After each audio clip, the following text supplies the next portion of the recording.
Hey there, I thought I would do a video about what we packed for our 10 days in Europe. I know a lot of people do packing videos, but I thought I would do an unpacking video and show what worked, what didn't work, what I maybe would have done differently. So we just got in last night around midnight, and I have not yet even opened up my bag. I used some makeup that I already had, and same with the toothbrush because it was so late and I just was too tired. So this is a very, very, very, very full carry-on bag. So we both did carry-ons, and oh, I should have weighed it. It's right around 30 pounds, which was too much for the airline that we were flying with, which was Iceland Air. And so we had to check them anyway, but it all worked out. We were in doing carry-ons because we had really tight connections and we didn't want to risk losing our luggage on the way there, but it all worked out.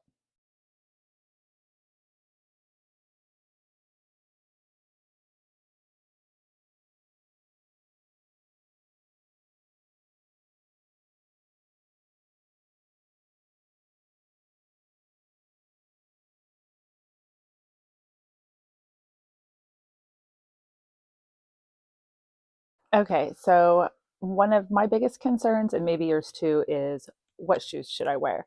So I took two pairs of kind of casual everyday shoes. These ones are my everyday travel shoes. I go everywhere in these.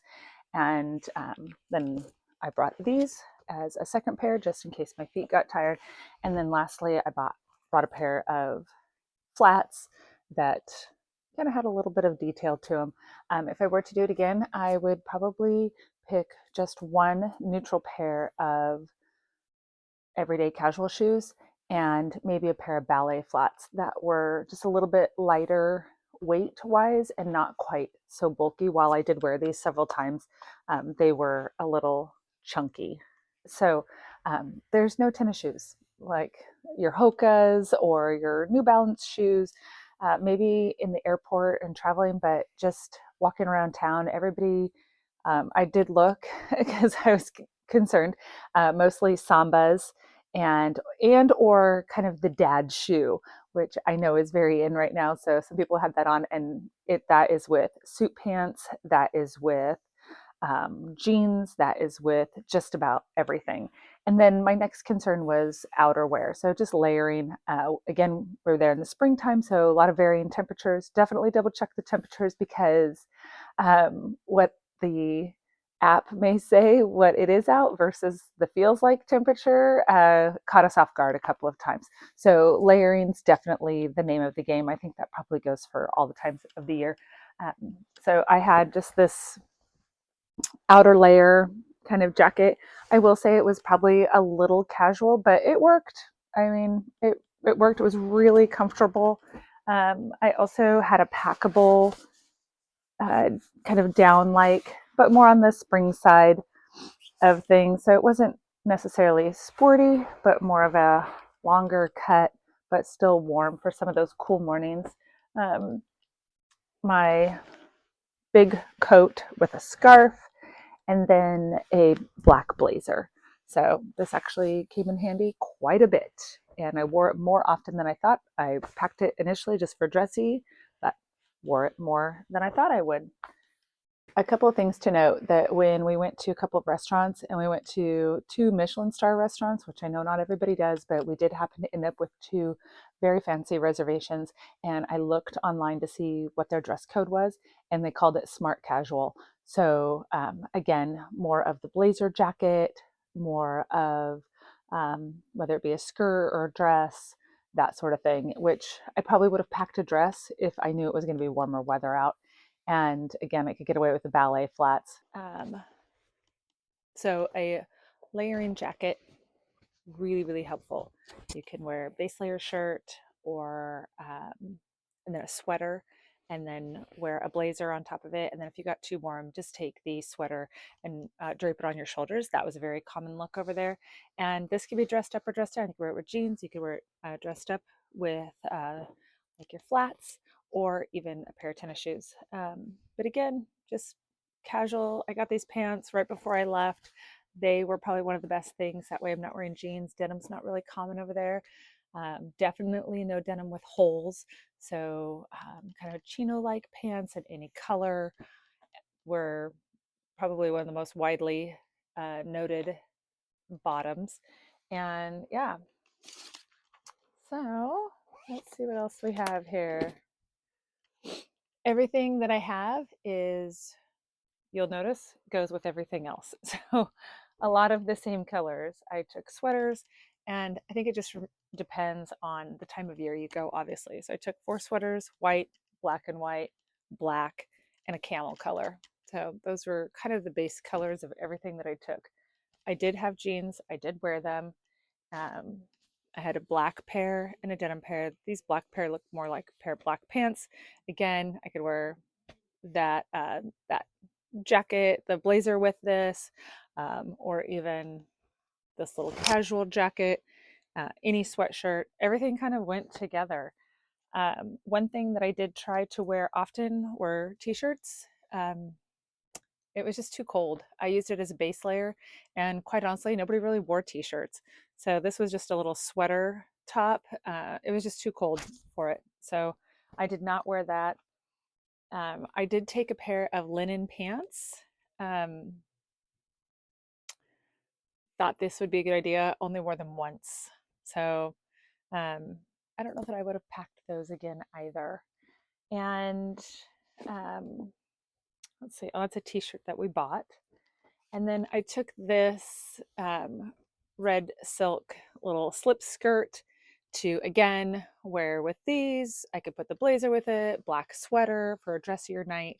And while I did do it, um, I I don't know that I would pack it again. I was able to get away with pants most of the time, but it packed really, really small, and I thought that might be a good dressier look for fancier dinner.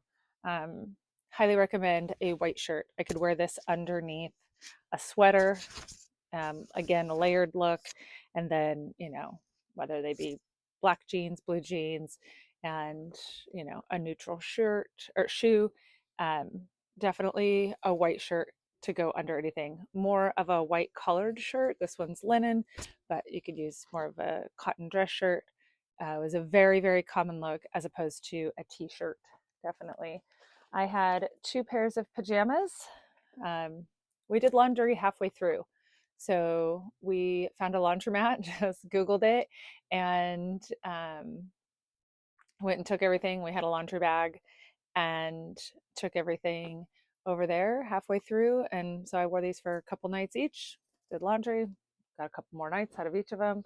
And then the other thing I would say definitely is scarves. Everybody's wearing a scarf. So I had taken this one. I like to travel with this particular one. I don't know why, it's a little bit of a color, but it goes with everything. And especially in the springtime, scarves are very popular. And while this one had a little bit more color, it matched kind of all of my sweaters that I had. I could wear it with any sweater and just kind of neckerchief tie for a little bit more elevated look for dinners and whatnot. And I bought this over there actually, and it was a great purchase. Everybody's wearing a scarf. Highly recommend it. I like to travel with slippers, but it took up too much room, so I just brought a pair of fuzzy socks for the hotel room. And then these were a pair of leggings, like they're a pair of Spanx that I never wear. Again, thought I would wear them on a nicer night with kind of these shoes and a black sweater and black blazer. I did wear them once, probably wouldn't pack them again, either the skirt or this. But in general, there are like athletic wear is just not a thing. So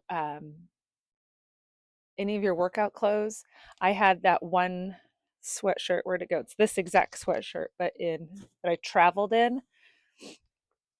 But this was the only kind of athleisure type sweatshirt that I had. People aren't wearing leggings. They're not wearing athleisure, maybe to travel, maybe on the train, but certainly not walking around town. So that would be a no. As for purses, I took this little crossbody bag that I just slipped over. And that way I kept everything really close to me. I know in Paris, they're really known for pickpocketers and such. And that way I had, it's probably still in here, sorry, boarding passes, our passports right in front of us, right next to me. And then I just took the wallet out of my normal purse. Truth be told, I probably would have just taken out a few of the essentials and done a really, really small little wallet type item with just the cards that I need. Obviously, I'm not going to Costco. I don't need all these extra cards. And then just my lip glosses. I had two pairs of sunglasses, one that are more fashionable and one that are for walking a lot, athletic type, no slip ones. I knew we would be riding bikes in Amsterdam. And so I took those, probably could get away with just one pair. And yeah, just extra set of headphones and anesthetic wipes. So this was great. My other purse, I did take one small one. And again, this is for walking around town, going to dinner, and that sort of thing when I didn't want something so casual. This has a strap in there. So I got tons of use out of both of those. And then, oh, my jewelry. I always travel with extra jewelry.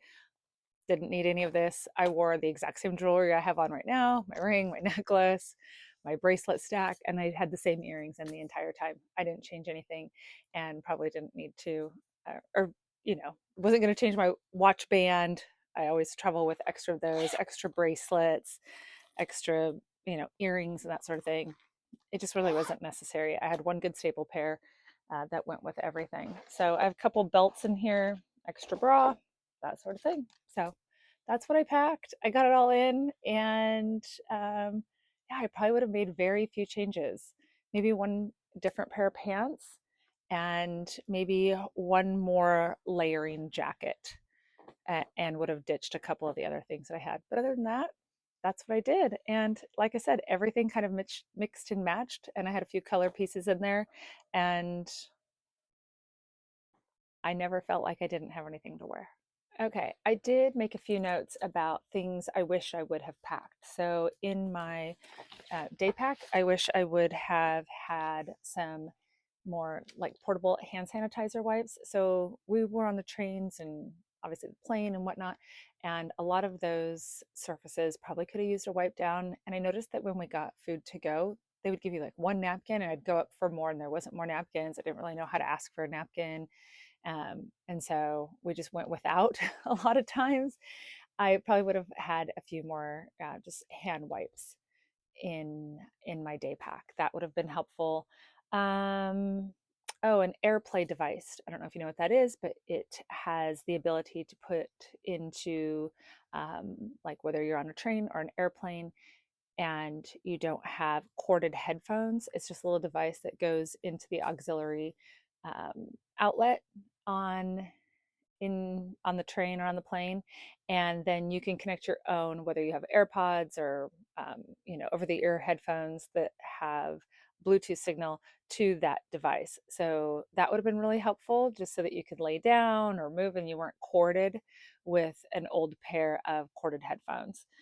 A neck pillow. I didn't bring a neck pillow. I thought I could use my scarf and whatnot. I did wear on the plane everywhere a really heavier kind of wool jacket with a scarf. And so I thought I could roll that scarf up, and I ended up not doing it. We needed the heavier jackets because we were going to Iceland, and there were quite a few mornings that were really cold. And I used that jacket, that heavy wool jacket, quite a bit. So yeah, that's what I did. Now, what did I travel in my daily kit? I will say that I went through this before I left and got rid of as much as I possibly could to save on some weight and some room, but not everything. There's a few things I didn't really want to sacrifice. I left at home my Sonic Care toothbrush, which saved me last night because I was able to come home and have a toothbrush. So I just had just a regular toothbrush with me and travel size toothpaste. Again, we thought we were going to check, so nothing was in excess of liquid size. Um, so yeah, we just renewed, got new toothpaste along the way of anything that we ran out of. So obviously, I had a few staples. I wanted my own Q-tips, face wash. I don't use eye makeup remover. I use coconut oil. It's just a little container from home. This helps with like your frizzies and your flyaways in addition to removing your makeup. So just a little good old basic kitchen coconut oil.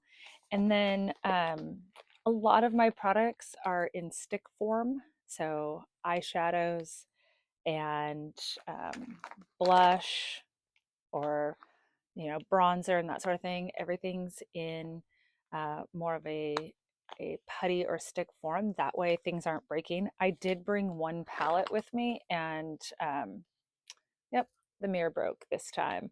So, in order to try and reduce having things break, just because I do travel a lot, I try and do as many like eyeshadow, pencil sticks, blushes, that sort of thing in this form so that it doesn't explode. And if it's powder, it doesn't break. Um, I did all of my medication in one of these. I just doubled up and did two for every day because we were gone for 10 days. So that way I had plenty enough, and small travel tooth or hairbrush and that sort of thing. I did travel with all of my regular size makeup brushes. I know not everybody does, but again, that was important to me. So yeah, just a regular toothbrush, not my sonic hair, trying to save on weight and room. The only hair tool I brought was a curling iron. Every place we went to had a hair dryer, so I was able to use that. And I used this, and obviously had to have a plug converter here for the other countries. I'll show you my electronics in just a second. So, all right, so here are some of the items that I packed in my day pack. This was my travel on bag, and obviously we had some water. Let's see, some readers. This has just all snacks in it. And I will say, while we collected snacks along the way, I probably didn't really need to bring my own snacks. There was stuff to eat everywhere we went. Even in flight, you can always purchase something. So, um, my over the ear headphones, I know that's a big case for those, but it's important to me that I don't break those. I took a GoPro. I know not everybody does. And I took this big bag of 5 converters. Could have got away with 2. Hi, Bentley. Bentley's helping us out. This is a good one because it has multiple different countries along the side. You just select where you're at. So this one has all of the different countries on it. Everywhere we were in Europe, we used these. Each of us had one. There's 2 USB pieces on there, and it worked out just fine. These have a voltage converter in them, so it doesn't blow up what you have and send too much power to it. I will say about power cords, I would find as many cords as you had that have USB, because that was available both on the train and on the plane, USB. So I know a lot of people are on USB-C now. So there's that. My other pair of sunglasses and my charging pad. I love this thing. A friend of mine turned me onto it, and I travel with it everywhere I go. So it just opens up, and it has a spot for my AirPods, my phone, and my Apple Watch all in one. So it only takes up one plug. So it comes with a little cord. I got it on Amazon. Ken's got one as well. So we each were able to put that this by the bedside, and it charged everything for us. So, and then if we needed to charge our laptops, we just unplugged it, charged our laptops, or I would unplug it, plug my curling iron in to the bathroom. This is my tech bag. Again, I travel with it everywhere I go. I did pare down everything in here. Got my laptop charger. I do have a pair of corded headphones, but the AirPlay thing would have been great. And then I just got these on Amazon, and I think this is super helpful with everything going from USB to USB-C. There are these, this goes from USB-C to USB. They're just these little pieces that you can add on to the ends of cords to make them into what you need to make them into. So I had a couple of these little converters with me so that I could still use USB ports for charging on the plane and that sort of thing. And then on the lines of technology, my Apple Watch, mine and Ken's both, just saved us entirely. I never needed to pull out a credit card. I don't think I pulled out my credit card once. There was not a time where I was unable to pay for something. I actually went without my wallet while we were at a train station and just ran to the restroom. And the restrooms you had to pay for. And so I was able just to tap my watch and go in and use the restroom at the train station in Brussels. So if you do not have that set up yet and you have an Apple Watch, definitely recommend doing it. There was just never a time that I was unable to pay for anything. Dinners, um, coffee, snacks, souvenirs, anything. And while we did not buy a lot of souvenirs, we only bought a couple of things. Um, and we had this little backpack. I actually packed this backpack flat in my carry-on the way there and then filled it, and these are our souvenirs. So we brought this back. What else saved us? Chat GPT saved me on everything. So halfway through when we were doing laundry, I went and had my hair done. So I just had it washed and blown out because I didn't want to travel with any hair products or any styling tools. So I went into a place and I just walked in. I didn't have an appointment, asked if they did a blowout, asked if they spoke English. She said she spoke very, very little. And so I just used chat. And well, first I, motioned, I wanted a hair wash and blowout. And she said, okay. And then I explained to her what I wanted and put it into Chat GPT and asked it to translate for me. And the translation came through perfectly. And so we were able to work on that. Um, you know, wanting to understand more about a historical landmark, that was great. So Chat GPT, you can also upload a photo. So I take a picture of the menu, ask Chat to translate it for me. It would do that. Google Translate will do the same thing. Utilize that. The calculator on your phone could be a currency converter. So we utilized that. Let's see, what else? Okay, I thought of a couple more things. First of all, here's my external battery charger. You can go to different phones or other devices that you may want to charge, and you just plug it in. Plugged it into the top of this, or actually like this, while it was plugged in, and still was able to charge my pad that had all of my items in one. So really cut down on the cord control. Something else I wish I would have had was probably compression socks. It's a long time to sit if you're West Coast based and you're going to Europe. And my legs got tired and they kind of throbbed a little bit, and it's not a lot of walking around. So I wish I would have had my compression socks for travel days. I think that really would have helped. And okay, I would have brought my iPad. This would have been great for the long travel that we had home, where I was not anticipating not having Wi-Fi. They had Wi-Fi, but they charged for it, and I really didn't need it that bad. But if I would have had my own, I would have had things loaded on it, like my book. So I wouldn't travel with a book. That's just extra weight on your backpack that you don't need. I would have had a couple movies that I wanted to watch loaded onto here. And again, it would have been really easy to top off with just one extra cord. Or you can put even one of these, so you can be charging multiple things at once, and this could go for a lot of items. So something like that. But I would have had my iPad. That would have been really helpful. Like I said, I didn't anticipate 7.5, almost 8 hours without Wi-Fi. So I watched some stuff. I slept.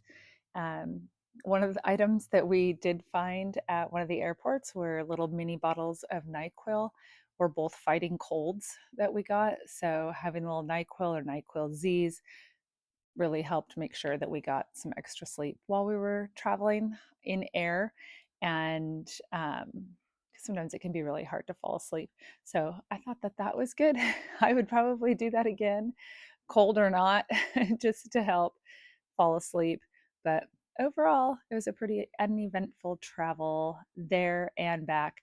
And the train system, again, Google Maps or anything like that, it'll tell you exactly what train to get on, what direction it's going based on the end of the train line.